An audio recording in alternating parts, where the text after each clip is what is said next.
कौन किसकी B team है? कौन भारतीय जनता पार्टी की बी टीम है? जहां सपा का मुस्लिम कैंडिडेट है वहां बीएसपी का मुस्लिम कैंडिडेट आना। और भाई ओवैसी साहब भी इसमें गलती से फंस गए। वो गलती से फंस गए, उनके कारण भी कितनी सपा की सीटें कम हो गई। क्या हम हिसाब नहीं लगाएंगे? क्या इसका हिसाब नहीं करेंगे? किसी शायर ने कहा, इधर तो आ नजर तो मिला जवाब तो दे। अरे इधर तो आ नजर तो मिला जवाब तो दे। तेरे झूठे प्यार ने तूने मुझे कितनी बार तू मुझे लूट चुका है, उसका जरा हिसाब तो दे। ये गद्दारों की नेतागिरी औरंगाबाद में कौन कर रहा है, इसको भी तो समझना पड़ेगा। बहुजन समाज के सारे महापुरुषों को अभिवादन करके बहुजन रिपब्लिकन सोशलिस्ट पार्टी औरंगाबाद शहर के तरफ से आज आयोजित इस विशाल जनसभा में आप उपस्थित सारे साथियों, अभी तक कई वक्ताओं ने अपने होश के साथ कई बातें रखी है, जोश के साथ बातें रखी है, लेकिन जोश के साथ कुछ होश की बातें भी होना बहुत जरूरी है। बच्चों की अपनी वो बात सही है, लेकिन राजनीति करने वालों को जोश के साथ होश रखकर आने वाले चुनौतियों का मुकाबला करने के लिए तैयार रहना पड़ता है। और वो तैयारी की शुरुआत औरंगाबाद में हमारे साथियों ने आज के विशाल मीटिंग के माध्यम से अपने इस कामरा नगर में की, इसलिए इनका एक बार जोरदार तालियां बजाकर शुक्रिया अदा करें।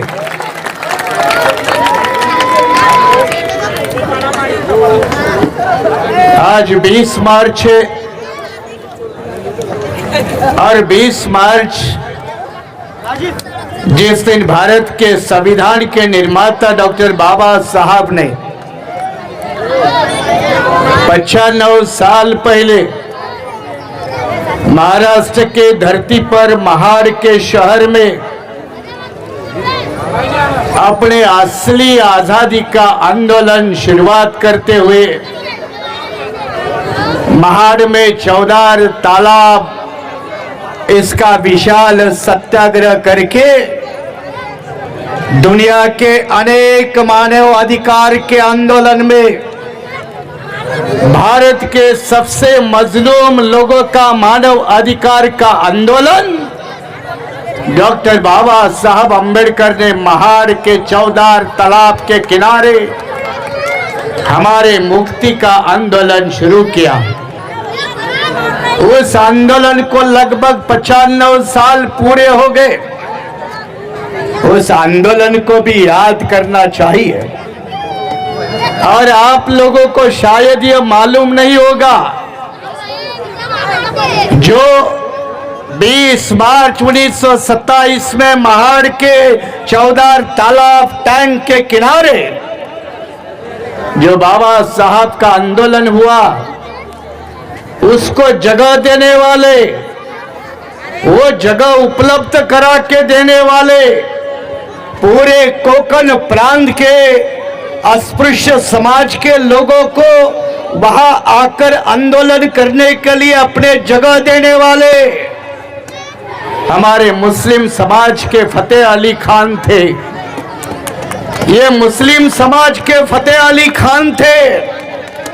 और ये फतेह अली खान जिनके आज भी वारिस महाड़ शहर में है, जिनके साथ आज भी हमारा संपर्क लगातार बना हुआ है, पिछले महीने में मैं खुद उनके परिवार के लोगों से महाड़ में जाकर मिला हूं और वो आज भी कहते हैं कि अगर उस वक्त 1927 में अगर बाबा साहब के साथ अगर हम कम संख्या के में भी लेकिन बाबा साहब के साथ खड़े हो गए और अगर जरूरत पड़ी तो भारत के इतिहास की करवट अगर बदलना जरूरी है तो बाबा साहब के साथ खड़े होने के अलावा हमारे पास और कोई रास्ता नहीं है।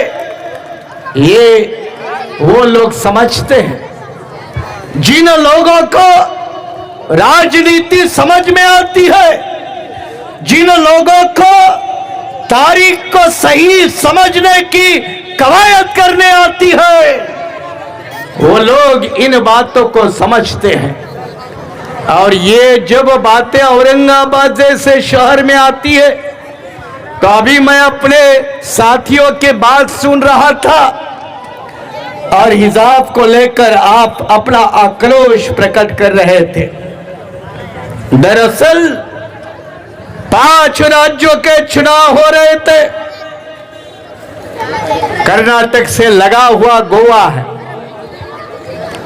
और गोवा के चुनाव को बीजेपी के पक्ष में फेवर करने के लिए गोवा जैसे राज्य में एक सामाजिक ध्रुवीकरण का बदलाव हो और साथ ही उत्तर प्रदेश जैसे राज्यों को प्रभावित किया जाए, इसलिए भारतीय जनता पार्टी और संघ परिवार के लोगों ने सोच समझकर हिजाब को मुद्दा बनाकर मुस्लिम समाज के सामने एक कश्मकश वाली हालत पैदा करने के लिए भारतीय जनता पार्टी ने सोच समझकर राजनीति की।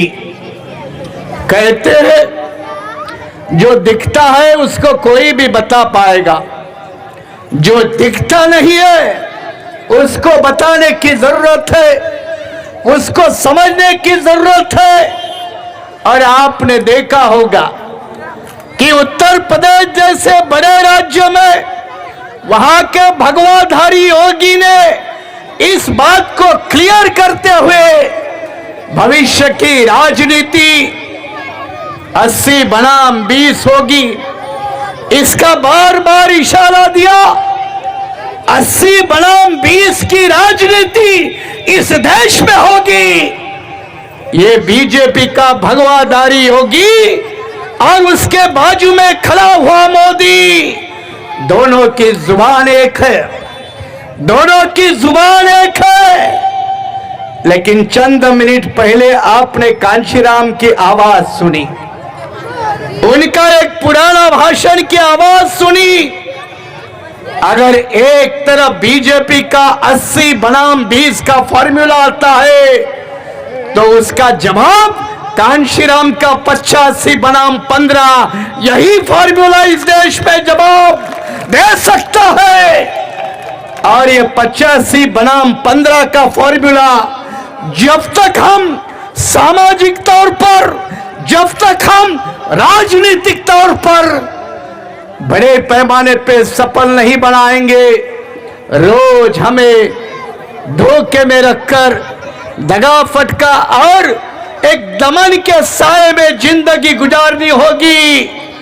हमें यह मंजूर है तो फिर हम उनका साथ दे, और हमें मंजूर नहीं है तो हम उनकी खिलाफत करें, हम उनके विरोध में रहे। आज मैं यहां आने पर पेपर पढ़ते हुए मुझे पढ़ने को मिला कि कौन किसी की बी टीम है, कौन किसकी बी टीम है, कौन भारतीय जनता पार्टी की बी टीम है।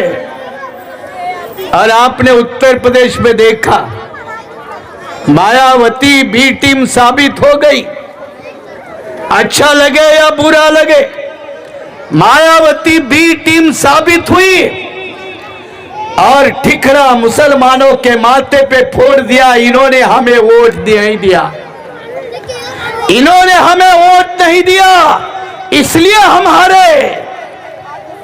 लेकिन असल में बीजेपी को फायदा पहुंचाने वाले, राजनीति करने वाले मायावती जैसे नेता हो या और कोई नेता हो, इनको अगर हम पहचानेंगे नहीं तो कहते हैं ना, जब तक तुम्हारे बीच कोई गद्दार पैदा ना होगा तब तक तुम पे यारो कभी वार ना होगा। ये गद्दारों की नेतागिरी औरंगाबाद में कौन कर रहा है, इसको भी तो समझना पड़ेगा। उत्तर प्रदेश का चुनाव तो हो गया, आने वाला तो लोकल बॉडी का होगा ना, विधानसभा का हो गया। पार्लियामेंट को बहुत समय है, लेकिन कौन किसकी बी टीम है। गुजरात में बीजेपी हार के कगार पर थी, तब शरद पवार के पार्टी ने कौन सा कारनामा किया। 13 जगह का बहुमत बीजेपी को गुजरात में पिछले चुनाव में मिला।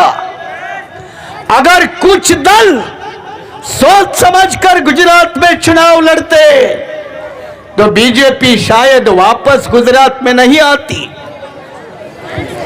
गोवा में शिवसेना लड़ी, शिवसेना और राष्ट्रवादी कांग्रेस मिलकर चुनाव लड़ी। क्यों भाई, कौन किसकी बी टीम है। और उत्तर प्रदेश में मायावती, जब अखिलेश का साइकिल थोड़ा तेज हो गई तो मायावती के हाथी का बैठना यह भी सवाल खड़ा कर देता है। और जहां सपा का मुस्लिम कैंडिडेट है वहां बीएसपी का मुस्लिम कैंडिडेट आना, और भाई ओवैसी साहब भी इसमें गलती से फंस गए। वो गलती से फंस गए, उनके कारण भी कितनी सपा की सीटें कम हो गई। क्या हम हिसाब नहीं लगाएंगे? क्या इसका हिसाब नहीं करेंगे? किसी शायर ने कहा, इधर तो आ नजर तो मिला जवाब तो दे। अरे इधर तो आ नजर तो मिला जवाब तो दे। तेरे झूठे प्यार ने तूने मुझे कितनी बार तू मुझे लूट चुका है, उसका जरा हिसाब तो दे। चाहे बीजेपी हो, चाहे कांग्रेस हो, चाहे कोई भी राजनीतिक दल हो, उनका हिसाब किताब लगाना बहुत जरूरी है। और हिसाब किताब लगाना जब जरूरी है तो पिछले विधानसभा के चुनाव में महाराष्ट्र के धरती पर यही औरंगाबाद में रहने वाले बाबा साहब के आंदोलन को मानने वाले अधिकारी पदाधिकारी मेरे भी पास आकर कहते थे, माने साहब इस दफा तो प्रकाश अंबेडकर का साथ दो। कई आके अधिकारी पदाधिकारी आए थे, औरंगाबाद में मुझे मिले थे। आज वो बेचारे कहां हैं, क्यों नहीं नजर आते? क्या हो गया उस एक्सपेरिमेंट का? क्या होया उस विधानसभा चुनाव नतीजों का? क्या इससे सबक नहीं सीखना? और अगर उस वक्त आप सक्रिय नजर आए तो अभी घर में क्यों सोए हो? अभी घर में सोकर क्यों बैठे हो? क्या उस वक्त बहती हवा को समझ नहीं पाए? क्या जिस तरह से उत्तर प्रदेश में मायावती हवा बीजेपी को दे रही है, उसी तरह इसी महाराष्ट्र के धरती पर पिछले विधानसभा में कोई फडणवीस के लिए तो काम नहीं कर रहा है। क्या ये आपके समझ के बाहर था? क्या ये आपके पल्ले नहीं पड़ रहा था? और अगर ये आपके समझ में नहीं आता तो बाबा साहब की संतान इतनी कमजोर नहीं होनी चाहिए, इतनी राजनीति का आकलन ना रखने वाले नहीं होनी चाहिए, और औरंगाबाद जैसे शहर में तो कतई नहीं होनी चाहिए। और इसीलिए आने वाला लोकल बॉडी का चुनाव कम से कम सामने रखिए। जो गलतियां की हो गई, लेकिन बार बार गलतियां करना ये कोई अच्छे आदमी की निशानी नहीं है। किसी शायर ने कहा है, वो वक्त भी देखा है तारीख की आंखों ने, लम्हों ने खता की थी सदियों ने सजा पाई है। ये बार बार गलती करनियों की सजा सालों साल अगर हमें भुगतनी पड़ती है तो गलती ना करना बेहतर है, और गलती ना करे। इसलिए आने वाला लोकल बॉडी का चुनाव उत्तर प्रदेश नहीं, अभी गया हो गया, लेकिन औरंगाबाद तो सामने है। अब देखो, कल परसों आपको कौन जानता था? क्या आप वालों को, क्या पंजाब की जनता बड़े पैमाने पे जानती थी? लेकिन जमीन की राजनीति करना यह भी एक फुले शाह अंबेडकर आंदोलन की पहचान है। हवा की राजनीति करना एक अलग बात है, और जनता के मुद्दों के आधार पर राजनीति करना एक अलग बात है। और बीआरएसपी ये मुद्दों की राजनीति करने वाली पार्टी है, ना कि किसी के भावनाओं को बहाकर उसके ऊपर राजनीति करना चाहती है। उत्तर प्रदेश के चुनाव में मोदी जी कह रहे थे, हमने 80 करोड़ जनता को राशन दिया। अब बीजेपी भाषण और राशन के सिवा देने के लिए तुम्हारे पास है क्या भाई? क्या है? 80 करोड़ लोगों को राशन दिया, तो भाई विकास किसका हुआ? 80 करोड़ राशन के लाइन में खड़े हैं, खाने के लिए अनाज नहीं है, और तुम कहते हो हम दुनिया का विश्व गुरु भारत को बनाएंगे। तो क्या भिखमंगे का विश्व गुरु तुम बनाओगे? क्या भिखारियों का विश्व गुरु बनाओगे? और अब ये कहते हैं कि हमने इतना राष्ट्रीय जल योजना के माध्यम से पीने का पानी घर घर तक पहुंचाया। अब औरंगाबाद में आकर पीने का पानी कहां मिलता है, ये बीजेपी वाले जरा ढूंढे, अपने मोदी जी को पूछे कि भाई अपने घर घर नल और घर घर जल ये पहुंचाने के लिए राष्ट्रीय स्तर पर जल शक्ति मंत्रालय के माध्यम से जो भारत सरकार का करोड़ों रुपए खर्चा किया, वहां औरंगाबाद वालों को पानी क्यों नहीं मिलता? कई बातों के सवाल है, उसके जवाब इन लोगों से मांगने चाहिए। और जवाब मांगने का मौका चुनाव का मौका होता है। चुनाव का मौका ही ऐसा है कि उस वक्त ये सारे बड़े बड़े सूरमा भोपाली हमारे दरवाजे पर नाक रगड़ कर आते हैं। ये नाक रगड़ कर इसलिए नहीं आते कि वो आपके सामने झुकना चाहते हैं, इसलिए आते हैं कि बाबा साहब के संविधान के माध्यम से दिया हुआ हमारे वोट के अधिकार के ऊपर वो डकैती करना चाहते हैं, और इसलिए वो दरवाजे के सामने नाक रगड़ रगड़ कर आते हैं। हमारे बच्चे बहुत से खूबसूरत भी होते हैं, लेकिन कुछ बच्चों से नाक से पूरा अरबी समुद्र बहता है ना, पूरा अरबी समुद्र बहता है। उस बच्चे को भी गोद में उठाते हैं, बहुत प्यारा बच्चा है, उसके नाक से बहने वाला अरबी समुद्र उसकी भी टेस्ट लेते हैं। मेरी बूढ़ी माँ, हमारे बूढ़े अब्बा उसके पैर छूते हैं, पैर झुककर पकड़ते हैं। ये बाबा साहब के संविधान के वोट के अधिकार की देन बदौलत ये मेरे बूढ़ी माँ के पैर छूते हैं, मेरे बूढ़े अब्बू के पैर छूते हैं। बाबा साहब का ये सपना था, बाबा साहब की ये उम्मीद थी कि ये मेरे अनपढ़ गवार मजलूम लोग अपने यही वोट का सही इस्तेमाल करेंगे और एक दिन राजा बनेंगे, राजा जैसे जिंदगी गुजारेंगे। लेकिन यहां पानी के लिए मोहताज, रास्ते के लिए मोहताज। और एक बड़े नेता ने बाबा साहब को कहा, बाबा साहब आपके वोट के अधिकार से कुछ नहीं होगा। बाबा साहब ने बात सुन ली, कोई विरोध नहीं किया, लेकिन बाबा साहब ने जवाब दिया, जिस दिन मेरा गरीब मजलूम लाचार समाज बिकना छोड़ देगा, अपने नेताओं को बिकने नहीं देगा, अपने वोट का सही इस्तेमाल करेगा, और जिस दिन अपने वोट का सही इस्तेमाल करेगा, तुम्हारे इतना बड़ा भिखारी दुनिया में कभी पैदा नहीं होगा।